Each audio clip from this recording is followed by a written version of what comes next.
You're listening to Speaking of Language, a podcast recorded at the Language Resource Center at Cornell University.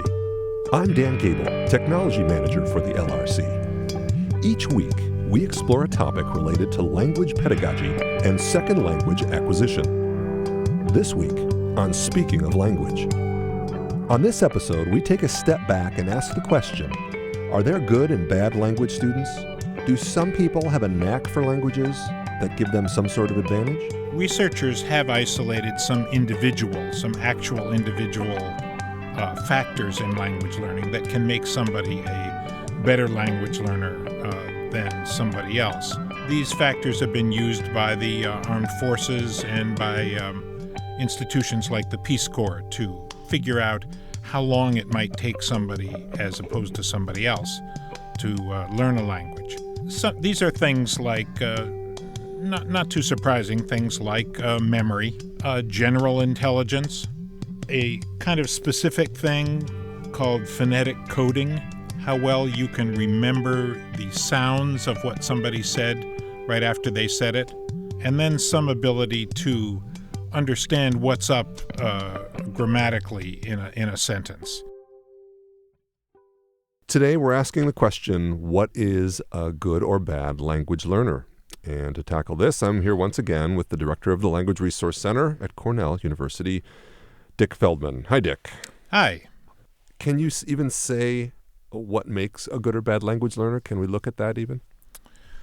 Well, we can certainly discuss it, yes. I think, and there are some factors that go into making somebody a good and bad language learner, but they often aren't the ones that people think are those factors are. And you know, you have to wonder why so many Americans think they are bad language learners. I really think more so than in many other languages. So maybe there's some factors going on that aren't immediately obvious. We've actually talked about that before, the English from the American perspective versus internationally, and the differences there. But what makes an American any less of what makes an American have more trouble than someone from another country?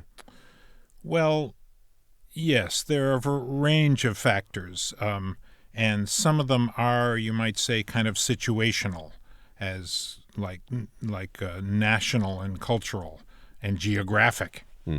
But researchers have isolated some actual individual factors in language learning that can make somebody a better language learner than somebody else. Oh. These factors have been used by the armed forces and by institutions like the Peace Corps to figure out how long it might take somebody as opposed to somebody else to learn a language. And these are things like, not too surprising, things like memory. Sure. General intelligence, a kind of specific thing called phonetic coding, how well you can remember the sounds of what somebody said right after they said it. So that's different from remembering the content or the meaning of what they said, but just kind of the ability to play sounds back in your head. And then some ability to understand what's up grammatically in a sentence, to see the meaning relationships among words in a sentence. And these factors do vary some among individuals, but I don't think among Americans they're probably the greatest, that those factors are responsible for the greatest amount of variation in how people report their language learning ability. You have experience learning languages yourself. I have. Dan, how would you report on that success? Well, it's interesting. Looking at what you just pointed out, memory, intelligence, the phonetic coding, these things, everything you mentioned there, I feel that I have as an ability, that these there are aspects of my personality and the way I think and the way I learn that would make me a great language learner, I would have thought. But I think what I've learned, so I've learned 2 languages as an adult, or attempted to learn 2 different languages. One was Hebrew, which I learned in an academic environment, taking a Cornell course, a couple Cornell courses. And the other was Korean, which I decided to learn completely on my own. I would have thought that my approach to Korean would have been more successful than my approach to Hebrew, because I knew I was going to South Korea twice. I had motivation to learn it.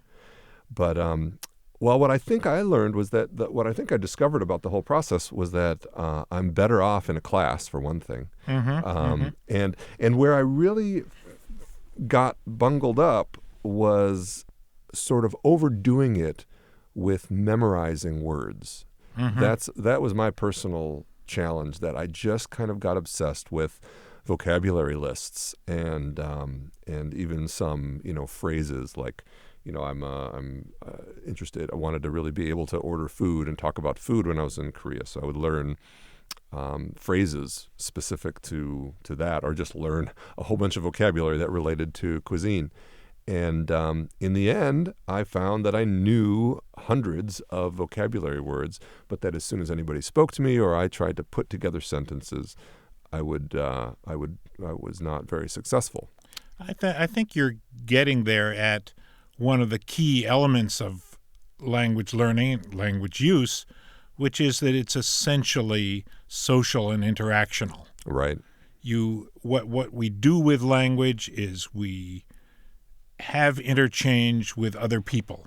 We express ourselves, we get feedback from other people. And I have a kind of basic understanding of learning and language learning, really learning generally, and that is you learn to do what you practice. Right.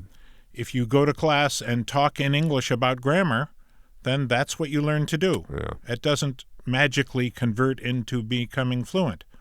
And if you memorize vocabulary, that's what you're going to be good at. Sure. I had an ESL student once who said he had memorized 13,000 English words. Wow.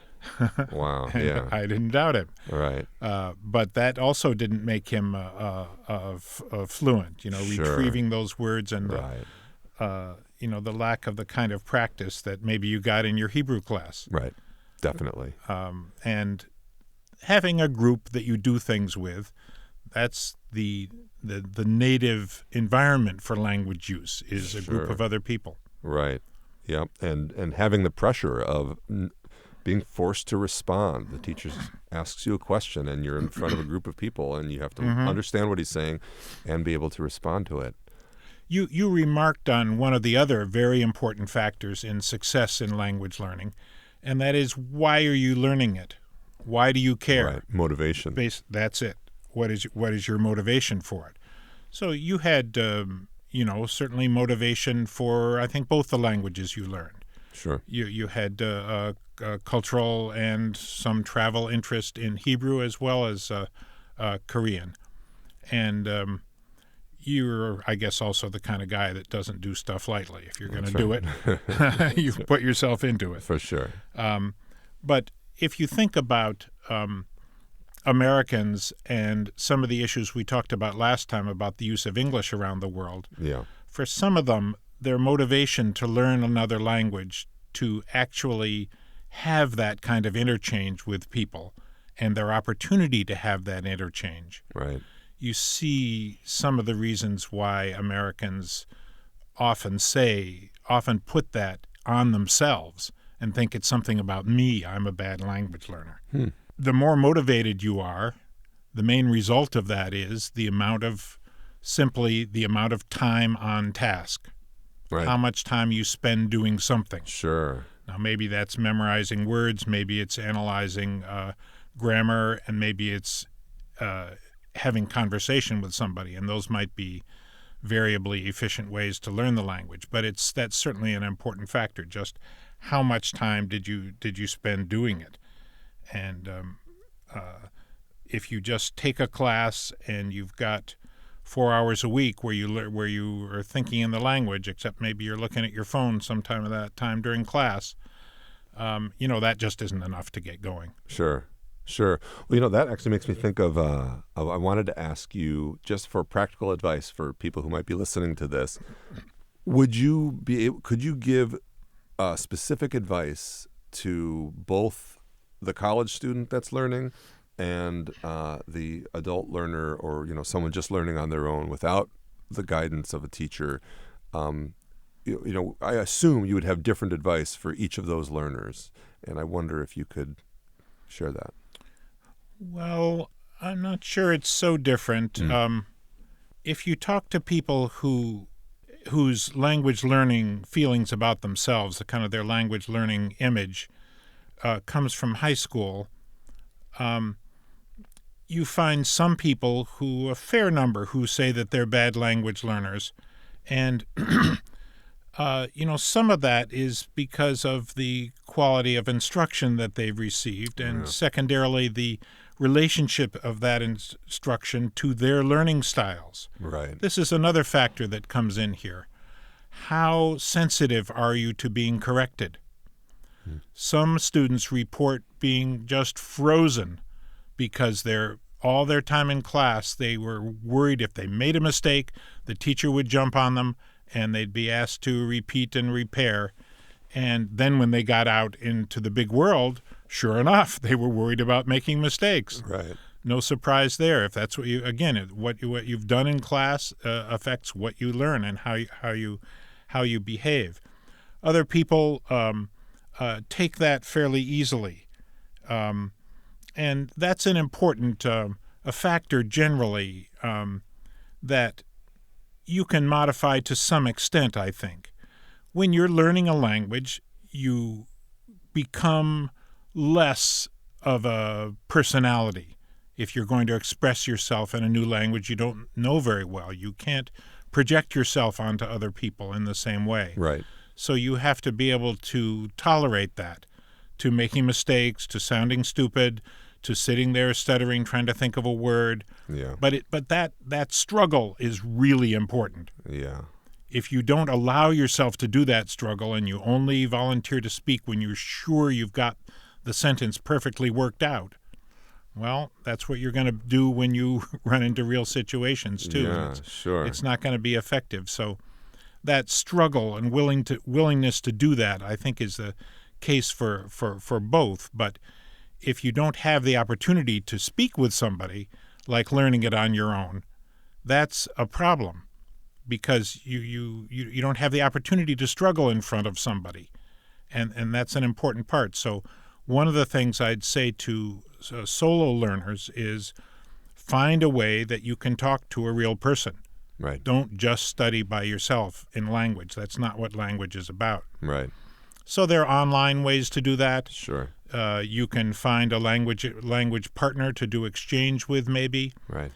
If you have the money, maybe you can pay a tutor and have that person just have conversation with you and have the opportunity to speak. So on the other hand, with learning by yourself, not in a class, you have the opportunity to form the language learning environment in a way that suits your learning style. Right. If you are like to be corrected a fair amount, well, tell that to your tutor or language partner.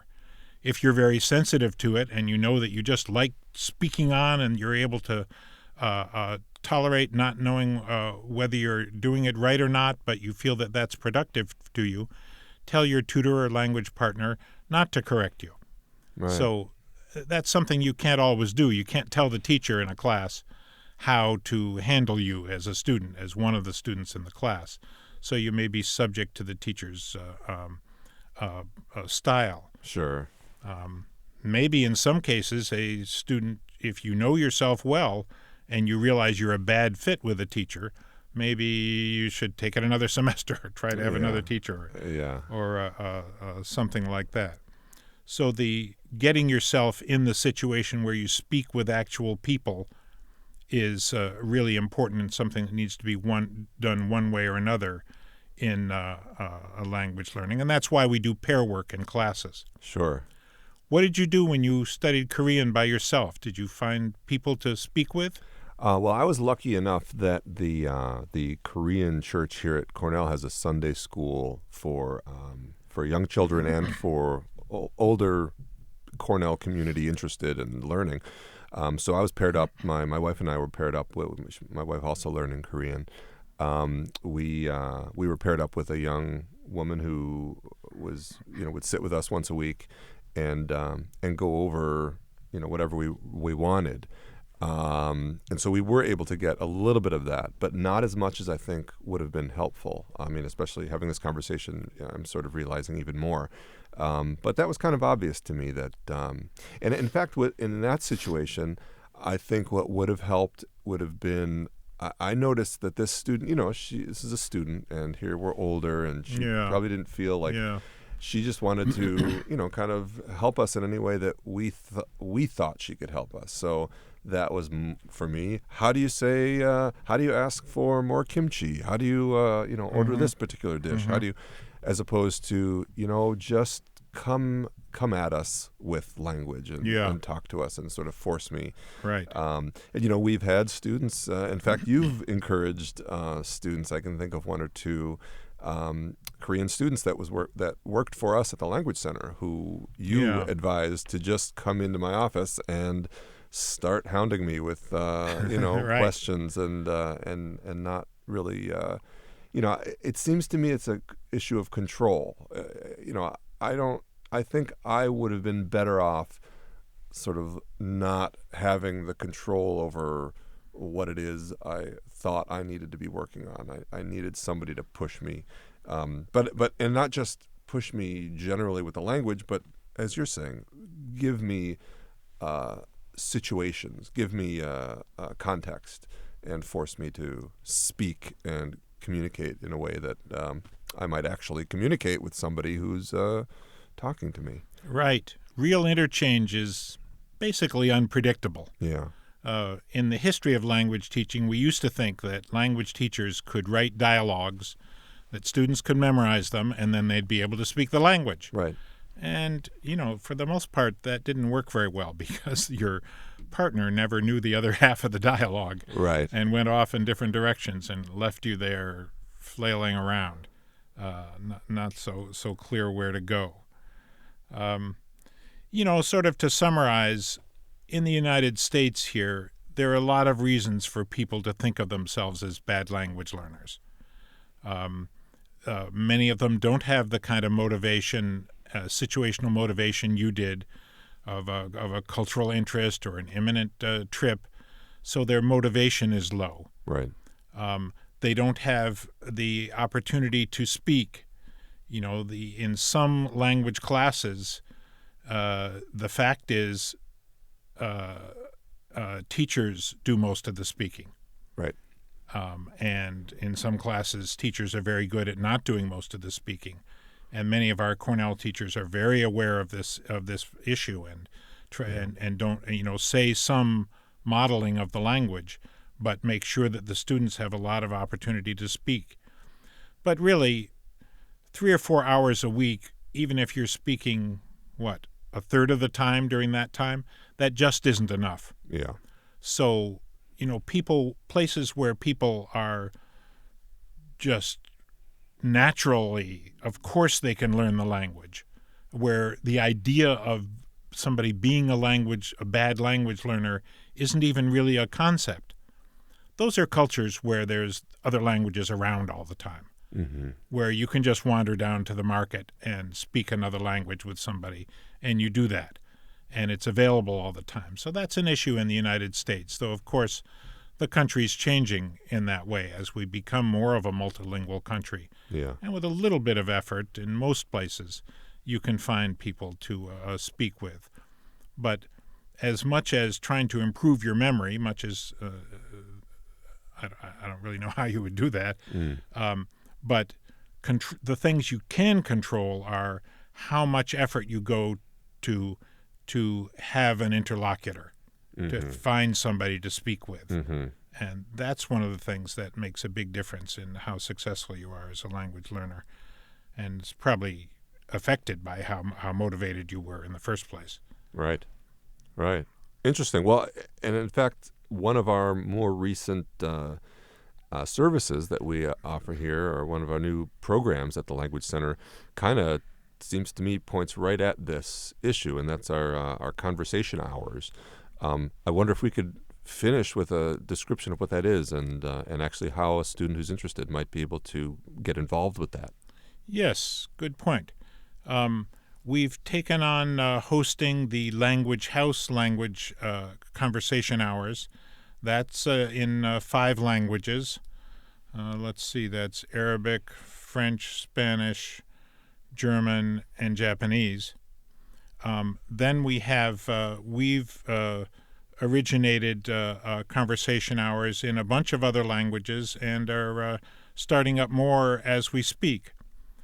You know, students sometimes think, well, I need to speak with a native speaker or be corrected by the teacher, but that's not completely true.